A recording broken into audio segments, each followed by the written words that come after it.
இந்த வீடியோவில் சுவையான தக்காளி சாதம் எப்படி ரெடி பண்ணுறதுன்னு பார்க்க போகிறோம். இதற்கு தேவையான பொருட்கள்: ஃபஸ்ட்டு பாத்திரத்தட்டு அடுப்பில் வச்சுக்கோங்க. பாத்திரம் ஹீட் ஆனதுக்கப்புறவு அதில் தேவையான அளவு எண்ணெய் விட்டுக்கோங்க. எண்ணெய் ஹீட் ஆனதுக்கப்புறவு அதில் கடுகு, உளுந்தம்பருப்பு, கொஞ்சமாக கடலைப்பருப்பு 3 போட்டு நல்லா வதக்கி விட்டுக்கோங்க. இது எல்லாமே நல்லா வதங்கினதுக்கப்புறம் பெரிய வெங்காயம் ஆட் பண்ணுறோம். பெரிய வெங்காயம் ஆட் பண்ணி நல்லா வதக்கிக்கோங்க. அது வந்து கோல்டன் ப்ரௌனில் ஆகணும். அந்த அளவுக்கு நம்ம நல்லா மிக்ஸ் பண்ணி நல்லா வதக்கிக்கலாம். அதில் வந்து 3 பச்சை மிளகாய் ஆட் பண்ணிக்கோங்க. அது வந்து டேஸ்ட்டு கொடுக்கும், கொஞ்சம் ஃப்ளேவர் நல்லாயிருக்கும். கூடவே 3 டீஸ்பூன் இஞ்சி பூண்டு பேஸ்ட் ஆட் பண்ணி நல்லா மிக்ஸ் பண்ணிக்கோங்க. இதில் உள்ள பச்சை ஸ்மெல் போகிறது வரைக்கும் நல்லா மிக்ஸ் பண்ணிக்கோங்க. அது கூடவே 5 தக்காளி கட் பண்ணி வச்சுருக்குறோம். அதையும் ஆட் பண்ணி நல்லா மிக்ஸ் பண்ணி நல்லா வதக்கிக்கோங்க. கொஞ்சமாக சால்ட் போட்டுக்கோங்க. இது இப்போ வதங்குறதுக்காக. சால்ட்டு போட்டிங்கன்னா சீக்கிரமாக வதங்கும்.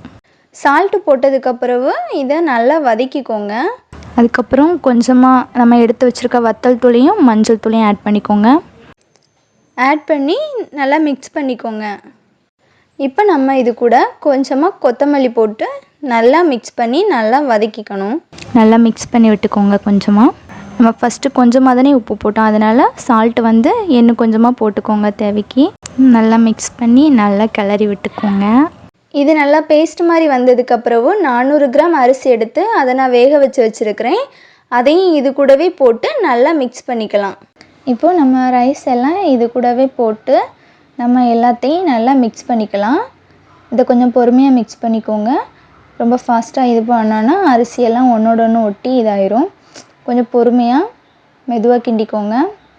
எல்லா இடத்துலையும் படுற மாதிரி கிண்டிக்கோங்க. இதை நீங்கள் பொறுமையாக பண்ணிக்கோங்க. பொறுமையாக பண்ணால் டேஸ்ட் இன்னும் கூட நல்லாயிருக்கும். இப்போ நம்ம எல்லா இடத்துலையும் படுற மாதிரி நல்லா மிக்ஸ் பண்ணியாச்சு. இப்போ நமக்கு சுவையான தக்காளி சாதம் ரெடி ஆகிடுச்சுது. இதை வந்து நீங்களும் வீட்டில் ட்ரை பண்ணி பாருங்கள், ரொம்பவே நல்லாயிருக்கும். இது போன்ற வீடியோஸுக்கு நம்ம சேனலை சப்ஸ்கிரைப் பண்ணுங்கள்.